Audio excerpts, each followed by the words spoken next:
మీ business ఏదైనా మీ ఊర్లో promotion చేయాలంటే అది సుమన్ టీవీతోనే సాధ్యం. ఇప్పుడే సంప్రదించండి.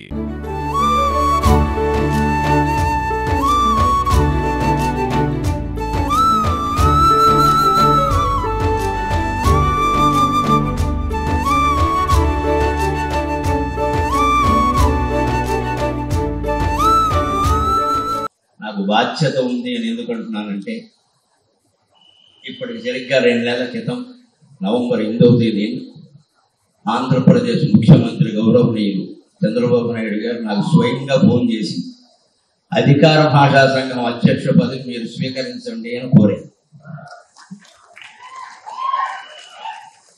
ఇప్పటికి సరిగ్గా 2 నెలలు నేను చిత్తూరులో యోగ వాసిష్టం మీద ప్రవచనాలు చెప్తుంటే మధ్యాహ్నం 3 గంటల సమయంలో స్వయంగా ఆయన ఫోన్ చేసి, గరికపాటి వారు మీరంటే మాకు చాలా గౌరవం, మీరు అధికార భాషా సంఘం బాధ్యతలు స్వీకరించండి అని అడిగారు. సరే, అంత పెద్ద ఆయన కోరాక వెంటనే కాదని చెప్పలేము. అవునడానికి చాలా వెనకాల సాధక బాధకాలు చాలా ఉన్నాయి. అవునంటే ఇబ్బంది ఏమిటో పెద్దలందరికీ చాలా తెలుసు, కాదంటే ఇబ్బందులు ఏమిటో నాకు తెలుసు. అందుకని నాకు 48 గంటల సమయం ఇవ్వండి, 2 రోజుల్లో మాకు కుటుంబ సభ్యుల్ని శ్రేయోభిలాషుల్ని ఆలోచించుకుని చెప్తాను అంటే సరేనండి అన్న. నేను 24 గంటల్లోనే చెప్పాను. 2 పనులు చేస్తే నేను తప్పకుండా స్వీకరిస్తానండి. అక్కడ చేయవలసింది చాలా ఉంది, కానీ చేయగలిగింది ఏం కనబడుతుంది. సంఘంలో చేయవలసింది చాలా ఉంది, కానీ చేయగలిగింది ఏం కనబడుతుంది అని 2 మాటలు వారి కార్యదర్శితోనూ అన్నాను, ఇక్కడ అంటున్నాను. ఈ 2 అమలు జరిగితే అధికార భాషా సంఘం అనేది అవసరమే లేదు. ఆ 2 అమలు కాకపోతే అధికార భాషా సంఘం నుండి ప్రయోజనం లేదు. ఏమిటి ఆ 2 అంటే, 1వ తరగతి నుంచి 5వ తరగతి వరకు నిస్సందేహంగా తెలుగు మాధ్యమమే అమలు కావాలి, అందులో సందేహం ఉండాలి. కేంద్ర ప్రభుత్వం జాతీయ నూతన విద్యా విధానం ప్రకటించినట్టుగా ఖచ్చితంగా 8వ తరగతి వరకు అని చెప్పారు. మన రాష్ట్రాల్లో ఎల్కేజీ యూకేజీ అనే దిక్కుమాలన వ్యవస్థ మూసేసి శిశువు బాల అరవగానే సరిపోలేదు, ముందు పద్ధతి మార్చుకోండి. ఈ అరిచిన వాళ్ళందరూ కనీసం మీ పిల్లలైనా తెలుగులో చదివించండి, మీ పిల్లలైనా చదివించండి. అరవడానికి ఆంధ్రుడు ముందుంటాడు, పని చేయాలంటే వెనకాల ఉంటాడు. అందుకని స్పష్టంగా చెబుతున్నా, మొహమాటం లేకుండా నాకు లెక్కించగానే మాట్లాడడం అలవాటు, బద్దలు కూడా చెప్పడమే అలవాటు, మొహమాటమేనా.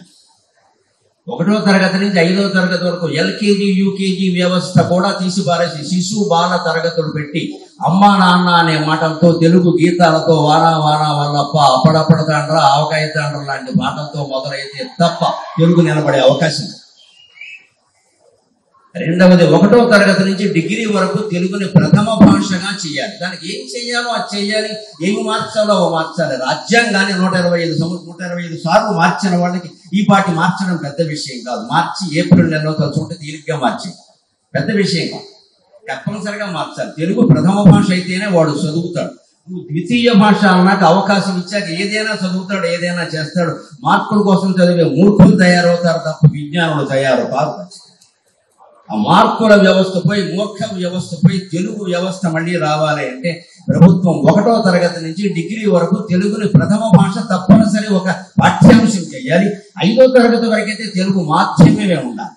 ఈ 2 చేయగలిగితే ఎవ్వరూ అధికార భాషా సంఘం అధ్యక్షులై పదవులై ఇతర రాష్ట్రాల్లో పర్యటన చేయడం, వారికి అభిమానం ఎక్కువ మనకి తక్కువ అని మాట్లాడటం, ₹1 కోటి ఖర్చు రాయడం తప్పితే కలిసి వచ్చేది లేదు.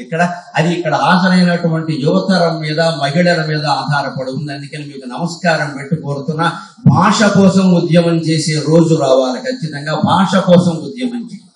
మాకు భాష ముఖ్యం. మీకు ఓట్లు కావాలంటే మా భాషను నిలబెట్టండి, మీకు ఓట్లు కావాలంటే మాధ్యమం మార్చండి. మా పిల్లల్ని తెలుగు మాధ్యమంలోనే చేర్పిస్తాం, మా ఇంట్లో తెలుగే మాట్లాడతాం అనేటువంటి పట్టుదల మీకు రాగలిగితే ఖచ్చితంగా తెలుగు భాష నిలబడుతుంది. ఇంకొక మాట చెప్పి పద్య రూపంలో నేను సెలవు తీసుకుంటాను. సరే, ఈ మహాసభలు నాకు తెలుగు భాష ఎడల అభ్యర్థించినటువంటి ప్రేమానురాగాలు మీ అందరికీ కూడా ఉంటాయి.